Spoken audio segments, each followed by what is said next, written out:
sièges sur 150. Il n'a donc pas la majorité absolue.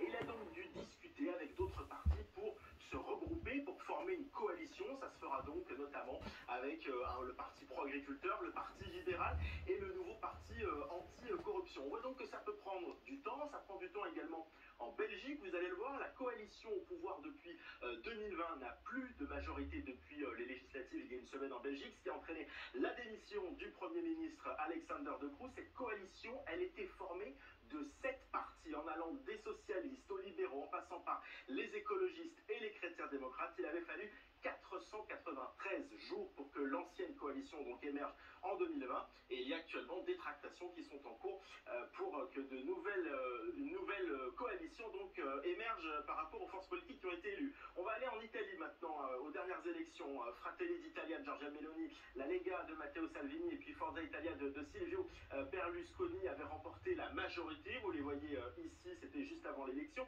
Ils ont donc formé une coalition qui est toujours au pouvoir. Il y en a eu beaucoup des coalitions en Italie, 8 présidents du Conseil des ministres depuis 2010 avec des couleurs politiques très différentes. Ces coalitions, elles sont empreintes d'une grande instabilité parce qu'il suffit qu'un seul de ces partis de la coalition décide de le quitter, donc il n'y a plus de majorité, ce qui fait à chaque fois tomber le gouvernement.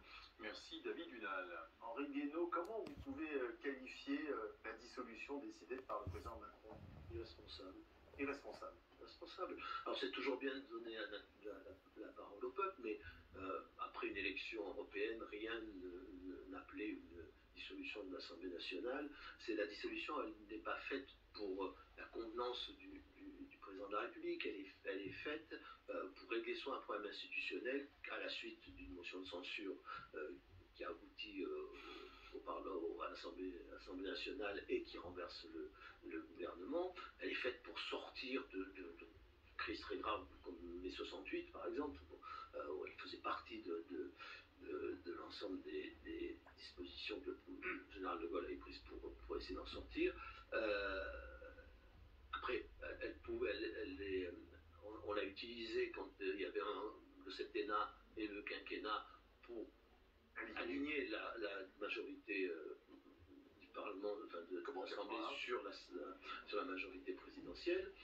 Ça avait disparu depuis que le quinquennat a été instauré et que les deux mandats coïncident. Jacques Chirac l'avait utilisé pour convenance précisément, enfin convaincu par une partie de son entourage qu'il fallait dissoudre pour se redonner un peu plus de temps et avoir plus de députés. Et maintenant qu'on y est. Et ça a fait 50 cohabitations. Bon. Maintenant, c'est quoi? Maintenant, encore une fois, il n'y avait aucune raison. Le moment où ça a été fait conduit à des délais qui ne permettent pas d'avoir un vrai rendez-vous démocratique. Ça, on va le payer très très cher parce qu'on paye déjà très cher le rendez-vous démocratique manqué de la présidentielle de 2022, dans lequel il n'y a pas eu vraiment de campagne, dans lequel le président de la République a joué juste l'opposition.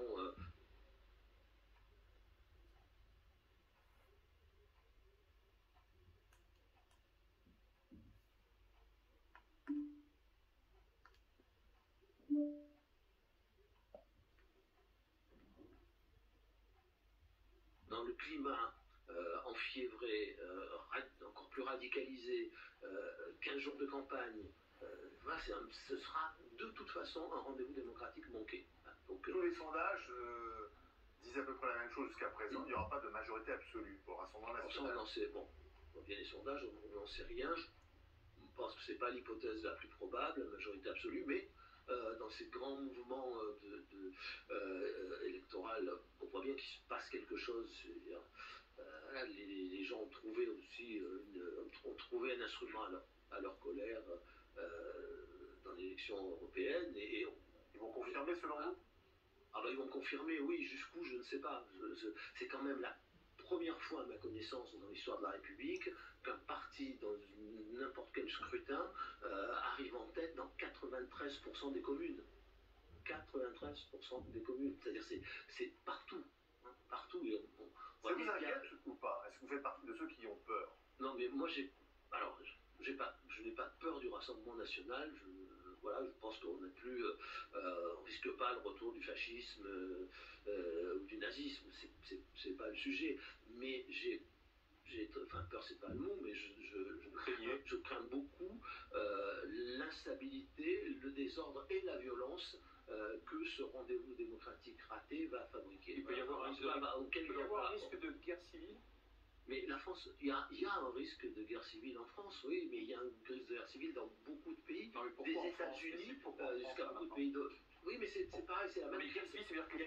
Il y a une crise des sociétés occidentales très profonde, des fractures très profondes, une radicalisation plus d'ailleurs qu'une droitisation, et on voit bien une polarisation aussi de la... Si le Rassemblement national arrive au pouvoir, pardon, M. Gaillot, est-ce qu'il y a un risque de guerre civile? Mais c'est pas parce que le Rassemblement national arrivera au pouvoir, il y a un risque de guerre civile, il y a des fractures très profondes. Alors on ne sait pas ce que sera la ligne de front de cette guerre civile, mais elle est possible, et il faut tout faire pour l'éviter. Pour l'éviter, il vaut mieux apaiser que dilater. Est-ce que Éric Ciotti a raison de passer cette alliance avec le Rassemblement national? Non, je pense qu'il n'a pas raison. En tout cas, moi, je ne l'aurais pas fait. Et en plus, il l'a fait d'une manière qui était évidemment inacceptable pour beaucoup de gens à l'intérieur de LR. Mais ça, c'est une autre affaire. Il était inévitable